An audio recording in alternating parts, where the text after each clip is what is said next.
নমস্কার বন্ধু। বর্তমান সময়ে আমাদের ডিএ মামলা সর্বোচ্চ আদালতে, মাননীয়া ইন্দু মালহোত্রা কমিটি এবং নয়া সরকারের যে ডিএ বেতন কমিশনের যে বার্তা, এই তিন বিষয়ে কয়েকটি কথা আমরা কনফেডারেশনের তরফ থেকে আপনাদের কাছে তুলে ধরতে চাই। দেখুন, অবস্থা প্রেক্ষিত অনেক কিছুই পরিবর্তন আজ হয়ে গেছে।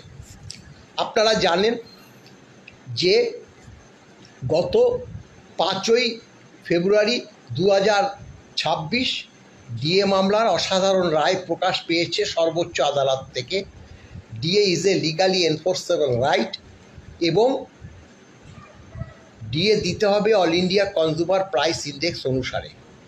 তবে তারা এই যে বকেয়া ডিএটা দেওয়ার জন্য যে মডালিটিস, সেটা ঠিক করবে একটা কমিটি, 4 সদস্যের কমিটি, ইন্দু মালহোত্রা কমিটি। সেটাই তারা মনিটরিং কমিটি হিসাবে গণ্য হয়েছে। এখন 5ই ফেব্রুয়ারি রায় পরবর্তী যে আমাদের পরবর্তী ডিএ মামলার ডেটটা ঠিক হয়েছিল, যেটা হচ্ছে 15ই এপ্রিল 2026। এগুলো সবাই জানে না, তবুও আমরা একটু স্মরণ করিয়ে দিচ্ছি বর্তমান পরিস্থিতিতে ডিএ মামলাটা কোথায় আছে। সেটা হচ্ছে এই যে কমপ্লায়েন্স যে রিপোর্ট দিতে বলেছিল সর্বোচ্চ আদালত, সরকার কিভাবে ডিএ দেবে সেটা ইন্দু মালহোত্রাকে বলে দিয়েছিল। তাদের সঙ্গে বহুবার বসেছে, সেটা আমরা শুধু ঘটনাক্রমে আমরা জানতে পেরেছি। কিন্তু ওই যে 15ই এপ্রিল 2026 সেদিন মামলাটা উঠেছিল, অল্প কিছুক্ষণ পরেই সেটা শেষ হয়ে যায় এবং পরবর্তী যে মামলার তারিখটা পড়ে গত 6ই মে 2026। ইতিমধ্যে আপনারা জানেন সেই দিনই বলেছিল যে আপনারা ইন্দু মালহোত্রা কমিটির কাছে আপনাদের প্রে করুন, আপনাদের বক্তব্য পেশ করুন। তা আমাদের প্রে করতে হয়নি, তারাই ইন্দু মালহোত্রা কমিটি, তারা আমাদেরকে তাদের সঙ্গে মিট করার জন্য ক্যাগের যে ডেপুটি সেক্রেটারি, তিনি আমাদেরকে মেল পাঠান। সেখানে মেলে 24শে এপ্রিল একটা ডেট ছিল, 27শে এপ্রিল একটা ডেট ছিল, কিন্তু 24শে এপ্রিল ডেটটা আগের দিন পোস্টপন হয়ে যায়। 27শে এপ্রিল ক্যাগের যে প্রতিনিধি, তার সঙ্গে আমাদের বক্তব্য আমরা তাদেরকে বলেছি, তারা সেটা শুনেছে এবং নোট করেছে। এবং সেই বার্তা কি হয়েছে না হয়েছে আমাদের আইনজীবী মাননীয় ফিরদৌস শামীম এবং আমরা সেটা সেই সময় ভিডিওর আকারে আমরা তুলে ধরেছি, লিখিত আকারেও তুলে ধরেছি। তাই আর এখানে বিস্তৃতভাবে বললাম না। এখন দেখুন, সেখানে গিয়ে শুনলাম 8খানা মিটিং হয়েছে। আমাদের 24শে এপ্রিল মিটিংটাতে ডাকলো, ডেকে ক্যান্সেল করে দিল। তারা তো একদিন আগেই ক্যান্সেল করে দেয়, কিন্তু আমাদের কলকাতা থেকে দিল্লি যাও। ভাবুন, 27 তারিখে গেলাম, সেদিন আবার একটা মেল এসছে 1 মে আবার মিটিং হবে। 27-এর পরে 1 মে, 29 তারিখ ভোট, আপনারা জানেন। 6টা থেকে 8টা পর্যন্ত মিটিং হয়েছে 27 তারিখে। তারপরে আমরা দিল্লি থেকে আমরা টিকিট কেটেছি কলকাতায়, তারপরে আমরা সবাই এসছি। সেই সময় ভোট দেওয়ার জন্য অনেকেই কলকাতার উদ্দেশ্যে রওনা হয়েছে। স্বাভাবিকভাবে আমাদের আসতে বেশ কিছুটা বেগ পেতে হয়েছে। যাই হোক, সে বার্তা দিয়ে তো আর লাভ নেই, আমরা চলে এসেছি। এবং 1 মে পরবর্তীকালে দেখলাম 1 মের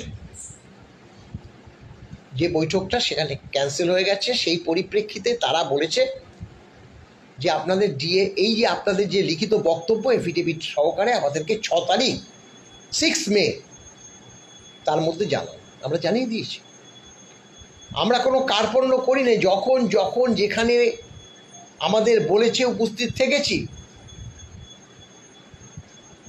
6 মে 4 মে আপনারা জানেন যে কাউন্টিং, সেই 4 মে কাউন্টিং, সেই বিকেলের দিকে সন্ধ্যার পরে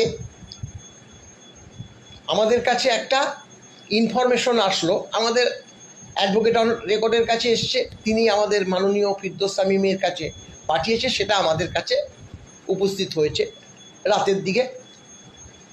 সেখানে রাজ্য সরকারের যে,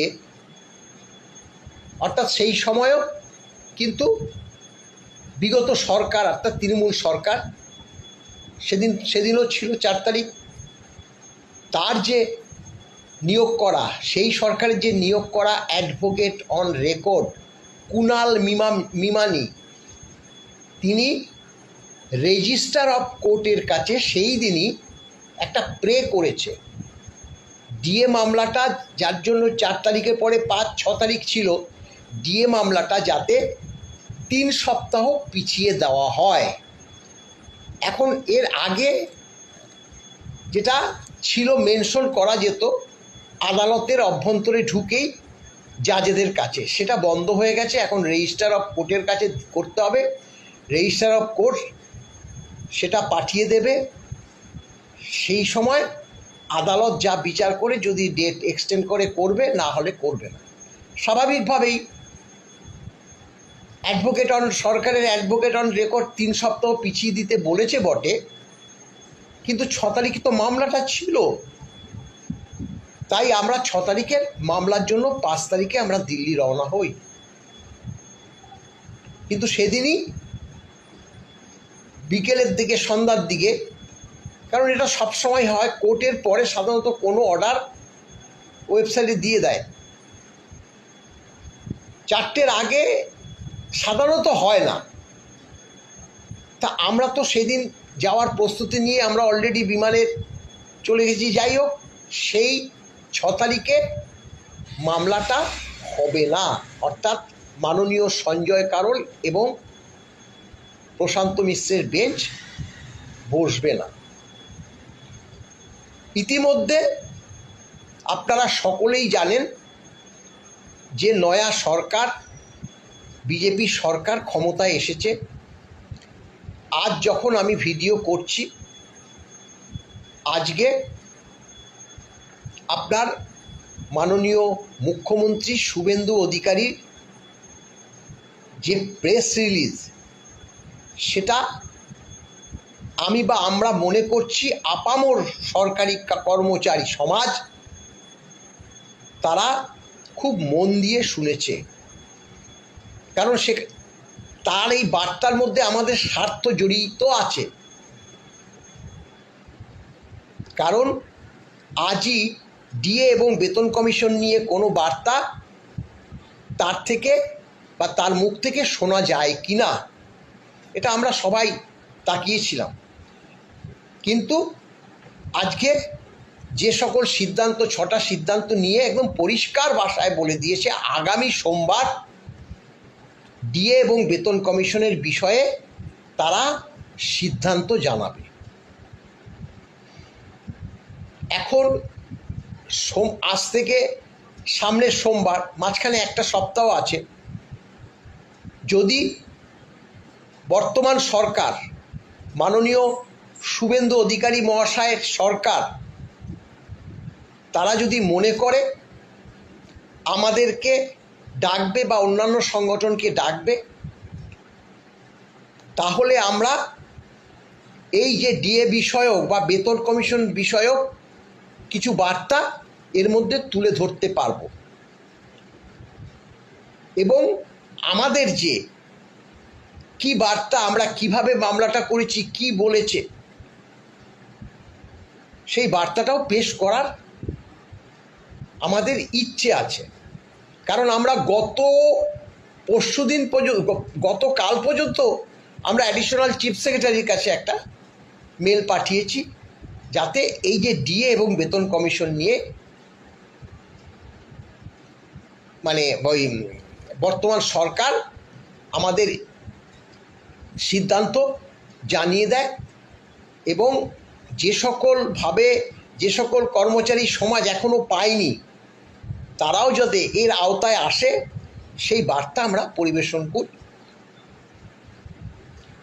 এখন আগামী সোমবারের পর্যন্ত আমাদের সত্যি কথা বলতে কি অপেক্ষা করতে হবে। আগামী সোমবার পর্যন্ত এই সরকার, বর্তমান সরকার কি বার্তা দেয় সেটা জানার পরেই আমরা পরবর্তী পদক্ষেপ গ্রহণ করব। তবে এই যে আমার যে ভিডিও বার্তা, কনফেডারেশনের যে বার্তা, আমাদের আবেদন থাকবে যে পঞ্চম বেতন কমিশন নিয়ে যে ডিএ মামলা,